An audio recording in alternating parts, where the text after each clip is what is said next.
Layma Mangal Jauna hariba wadu munna tai adubu ma wadu hekta tayang khumlakte tomin adumak laishili tombana tada wafam sidi nungaiba paunidana tomba laymada amu onsilaga layma nangna kari khaliba nangi apambadushu hayu adubu wafamse aigi oinadi nungaiba pau helasida laireko nakhoi ekhoi kanana karino khangnaraba ngaktani amaromda icha laijagi laibafwba oigadoribani icha harisu adu mangai icha laijagumba nupidi atangbani laijanane sagai sigi mo oiba haibase miyamangda chauthokchagadoribani ne animak amana nopte amana tade chap maneko aigi motadi loidangdi tombagi wahaiduda amukka henna khoidau thitpa haibadu oire adubu ma wa ngangtokte tumina adumak lei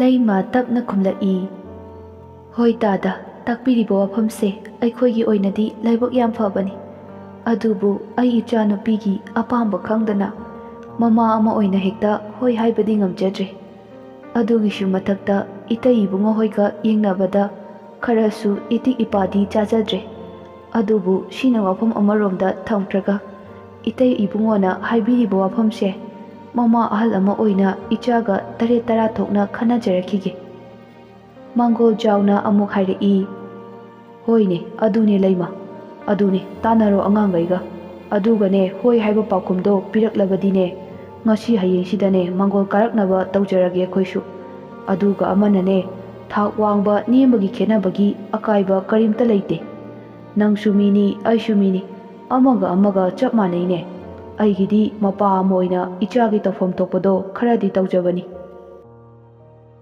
asumna ngahak wari sanaraba matung Rina hoisu hospital dagi halakli chakto mayam puna chathokli adubu haridi chaningdri hyduna chadre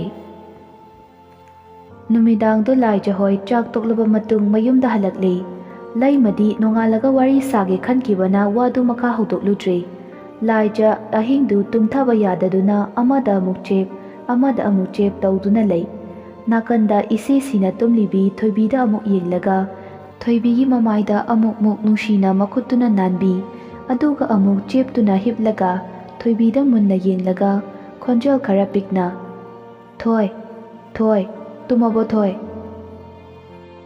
haima fazana tumthagredana sidi aidi wase mangonda haidoklaga khara fagadrana tawraga masaina haihaugesu ikaidana hek haihudeda kainoba aina tumthaba sugya yadrise betugi wakhasum khalise kaigino aise ngauraba kainom tawre sum khanjelaga kokse chakhidau mal laija amuk tumlambadagi fuk hagwatlaga thongdu hangdoklaga mapanda tholai aduga churi tafamtuda famlaga tarang thokliba thasa mangonda munna yengduna lei hari wine glass ama pairaga moigi yumdugi terrace mathaktuda leptuna lairambadagi laija tholakpadu ubada pairamba glass tu table tugi mathakta thamlaga khara nakna amuk changsinduna laijada yengduna ngahak tumina lei hari amuk tapna machinda solai shana lemba ma leibagi oireko nangna ifamdagi lapthoknaba hotnaribasidi laija ai nangbudi nungsiba kaubani nangbu fangnaba pambaidi aishu ngamba thakta sijinnaba tabani adubu laija nang aibudi warauganuko pumnamakse nangidamakni nangbu nungsibagi-damak hari mamit anidu I kana laijada munna yengduna lei laija somda wakhalga ayaukhai sagatli machindasu murum soli magi sibu ai tasengna nungsiri jalo natraga karemnabira ainadi mase sum miyoiba magi minushida magi haukraba thaudoktuda nungaitaba faubagi wariga khara sabibaduda mana wakhalga jajat khali jalane amaromdana chichaga maga lainariba marisina karino aina jingnaribase chumdoi jala chichagi uhai wangangdadi dasana lembaga mari lenebadawna nganglibasina karigi aduga dasana lembana ma uraga karigi hainadaba safam uliba aduga aingonda ngasi hairakliba wahaishingsina karino tasengna thamoidagi faurakpa wahaira natraga laija ngahak amuk mangduna fami Thoibisu tabli Mangolomda machebu thiba thoklaki. Adubu machena ungduna famlambaduda masu karino haina khanna changsinduna famthei. Thoibina chiche laija kemta khumlakte. Thoibisu amuk hanjinna chiche kaidorage haibane. Thoibina nganglidu laija hoi maifau hairakte. Mana famliba Mangoldagi machidu sukleng-lengtana adumak lei. Thoibi machegi mataududa ingak-ngakna machegi masadu nomlaga khangkau kauraki. Chiche kaino tadro. Laija ikang-khangna gyan lakpada manakta Thoibi phomduna leirambaduda ingak-ngakna Thoibida yenglaga hairaki. Thoi nangdi sida kaidoriba. Thoibisu macheda munna yenglaga hairaki. Aina mikap tholakpada chiche leiramdabaduda thiba tholakpane. Aduga nangdi sida ungaga famduna leirame. Kauba ngangbasu tadakai kai wakhal khalino chiche. Yam luba wa amadi leiramdau male. Nanakta famlaga kauba fau tadakai khaliba wakhaldubu kai warino ba chiche. Ai khangningeba chiche engondasu hayoba. Nangna tomtane wabado ai yengba ngamdeba. Ai nungaite chiche. Ai yam nungaiteba nangkina tause yengba. Laija manauda yam munna yam nushina yenglaga sordu amutang sangna hondoklaga hairaki. Thoi chiche se leisabi farabo. Thoibi mamit anidu lauthoklaga macheda ngahak yengduna lei. Aduga amuk tabli hairaki. Chiche kai wahangno dudi. Sum hairoba chiche se leisabi farabo. Natraga leisabi manbraba aigi sakse.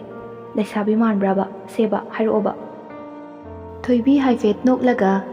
Kaino chiche nangi ngasigi wahang mayamsidi ayaw nga e. Tumningbagi metse haujikta kaino mataramabani. Nangi wahang se tarabadagi mitka loina singkre haiba. Ahoibagi mitse khangsing singkre. Laija machengadu haifet paithoklaga hairaki. Thoi nangsidi karan ngaw ngangibo mina hangise khumde. Chiche na hangise sasat khumoba. Thoibi nokpadu khara amuk fazillaga hairaki. Chiche nangse leisabi budi fareba. Aduda kaidanoma leisabi ama iman mandaba ma yauri. Aina sum yengbada. Kaino thoi nangna haidubo kai paukhumno dubo. Chiche bab tadi fazana hayoba. Ho ne leisabi budi fare haiba. Ado nataudo pura angang macha. Aigi inaubi oiri haiba chiche nangse. Hoine adubudi nangdi ibok hanubini haiba kaure chiche di. Aikoi ibok macha se nungshibana mamai se hek sitatba. Thoibi machegi wadu tabada sukatlaga lei. Amuksu makha taraki.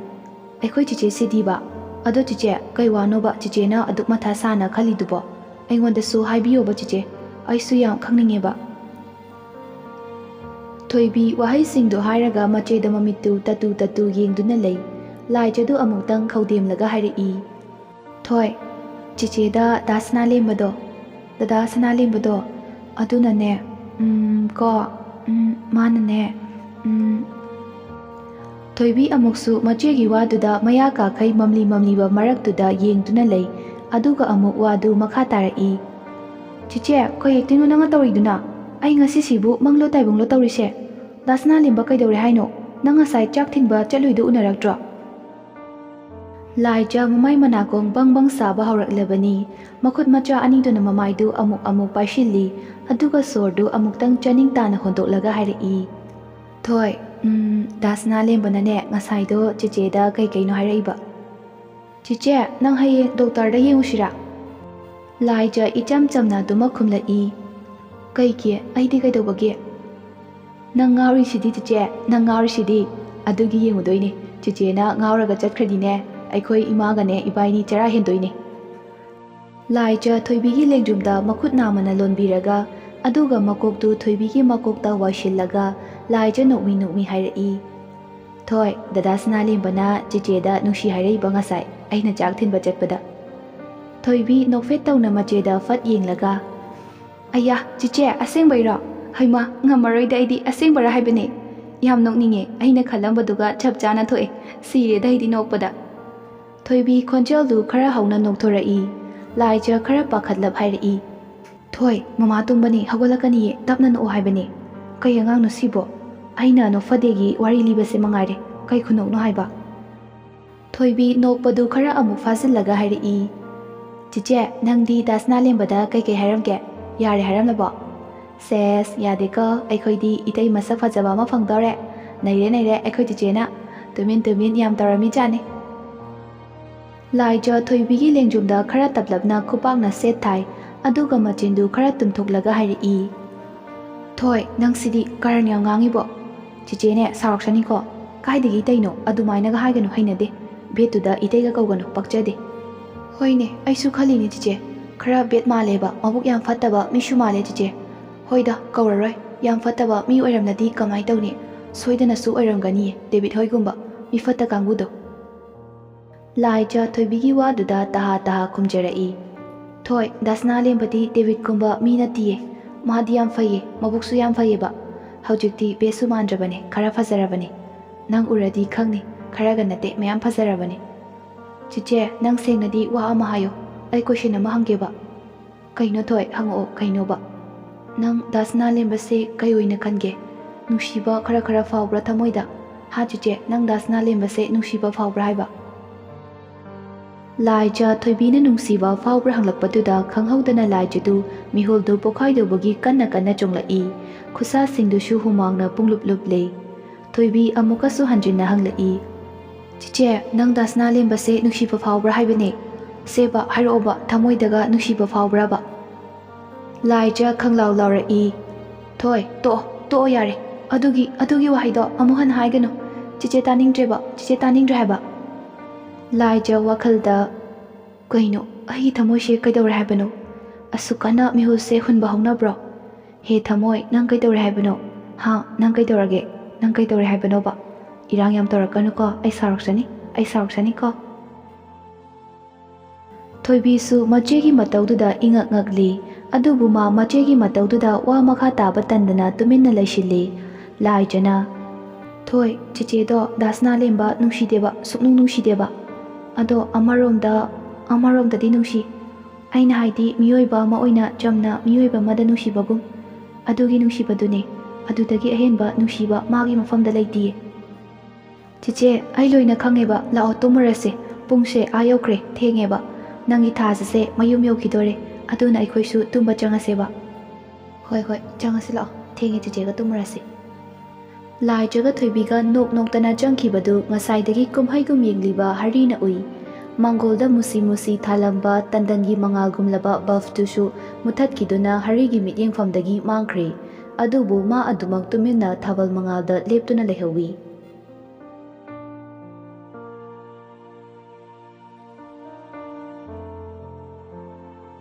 Asumna nong nini haujinkhre. Laima laijagi mafamda mangol jawna hairakpa wadu haudokpa pakna ngamdaduna leire. Ngasi hayeng amuk khalli adubu machagi matau uraga laima wadu tasengna haudokpa ngamdre. Somda hospital manungda ishaw kanna langnari. Haudong ranba manba phone dom ta taw haibani. Nanga tawrido ergana agi phone do piro. Oho sana lemba paktaba lembo. Natudu udradi leiba ngamdrabo. Sana lemba sauna manakta leiramba ising bottle ama pairaga Alex da khangthom thomi. Chalo ai gamta shenabirano. Ai pele ai bu jail da lehanbadawna nanga tawbirise karino.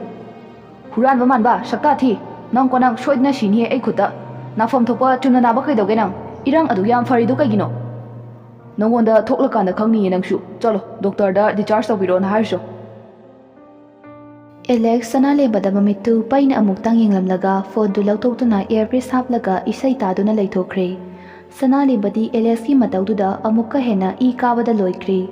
Amuksu mana khangliba mondu pairaga Alex ta khanglanglai. Alex su handakti sounding mandana mondu hallaga sana lembada langlai. Adudagi anidu amuk nupi dauna awai akum taunaduna kanna khatnari. Gita ga Thanel ga changlakpaduda anidu amuk chap lepi. Alex na Mama Gita lairo kaidau laino sakta thijigi manakta. Gita noklaga noibu chaka charabo.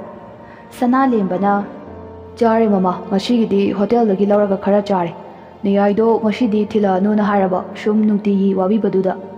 Gita noklaga hoida adune nong phadoksu hotel dagi chaba haiduni. Imphal da yengsi haibasu noina yade do. Alex amu khumlai. Mama Gita layeng bagi wadi shidasu dum fazana yenge. Thoina pakhaningai oideda. Hoida adubudi chamaneda aduda sum khara lapasida tawbane.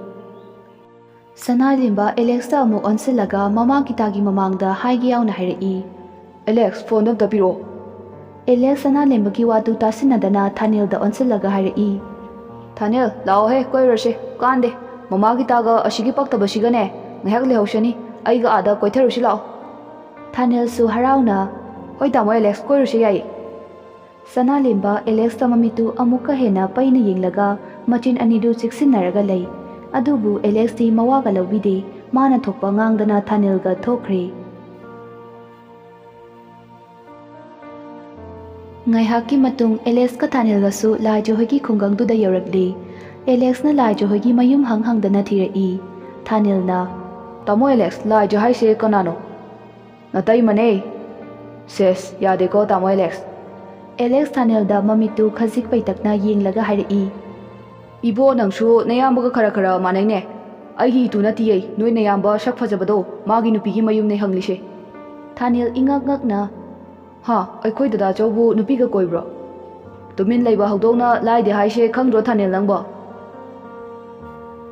ꯑꯁꯨꯝꯅ ꯍꯪꯗꯅ ꯂꯥꯛꯄꯅ ꯂꯥꯏꯖꯍꯣꯏꯒꯤ ꯃꯌꯨꯝꯁꯨ ꯐꯪꯂꯦ꯫ ꯁꯨꯃꯥꯡꯗ ꯂꯦꯞꯂꯒ ꯂꯥꯏꯖꯕꯨ ꯀꯧꯊꯣꯔꯛꯏ꯫ ꯂꯥꯏꯖ ꯃꯤ ꯂꯩꯕ꯭ꯔꯣ? ꯂꯥꯏꯖ ꯏꯃꯨꯡꯗꯒꯤ ꯄ꯭ꯔꯞ ꯇꯍꯥ ꯆꯦꯟꯊꯣꯔꯛꯏ꯫ ꯀꯅꯥ? ꯍꯩꯃꯥ ꯇꯥꯃꯣ Alex ꯀꯩ ꯂꯩꯒꯦ ꯆꯨꯝꯅ ꯁꯨꯝ ꯂꯥꯛꯄ꯭ꯔꯣ? ꯑꯩꯁꯦ ꯅꯉꯣꯟꯗ ꯀꯩꯅꯣꯝꯇ ꯍꯥꯏꯒꯦ ꯇꯧꯕꯅꯦ꯫ ꯌꯥꯅꯤꯌꯦ ꯁꯣꯝꯗ ꯀꯥꯈꯠꯂꯛꯑꯣ ꯃꯥꯡꯒꯣꯜꯁꯤꯗ꯫ ꯌꯥꯔꯅꯤꯗ ꯂꯥꯏꯖ ꯁꯤꯗ ꯁꯨꯝ ꯂꯦꯞꯂꯒꯦ꯫ ꯅꯨꯡꯗꯤ ꯅꯨꯡꯉꯥꯏꯇꯦ ꯉꯥꯏꯍꯥꯛ ꯐꯝꯂꯗꯤ ꯐꯗꯧꯅꯦ꯫ ꯃꯇꯥꯡ ꯆꯥꯕꯗ ꯑꯃꯨꯛ ꯐꯝꯕ ꯍꯥꯏꯗꯨꯅꯤ꯫ ꯉꯁꯤꯒꯤꯗꯤ ꯐꯔꯛ ꯑꯃ ꯏꯇꯥ ꯇꯥꯔꯦ꯫ ꯑꯗꯣ ꯑꯩꯅ ꯂꯥꯛꯏꯁꯦ ꯑꯇꯩꯒꯤ ꯅꯠꯇꯤꯌꯦ ꯁꯅꯥꯂꯦꯝꯕꯗꯣ꯫ ꯂꯥꯏꯖ ꯑꯦꯂꯦꯛꯁꯀꯤ ꯃꯇꯧꯗꯨꯗ ꯈꯔ ꯄꯥꯈꯠꯂꯞ ꯇꯥꯃꯣ ꯑꯦꯂꯦꯛꯁ ꯗꯗꯥ ꯀꯩꯗꯧꯔꯒꯦ?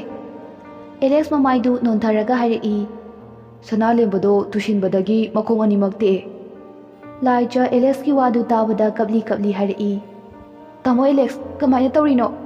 ꯀꯃꯥꯏꯅ ꯇꯧꯔꯤꯅꯣꯕ ꯗꯗꯥꯗꯣ ꯀꯌꯥꯝ ꯁꯣꯛꯀꯦꯃꯤ? ꯑꯇꯩ ꯀꯩꯀꯩ ꯁꯣꯛꯀꯦ ꯍꯥꯏꯕ?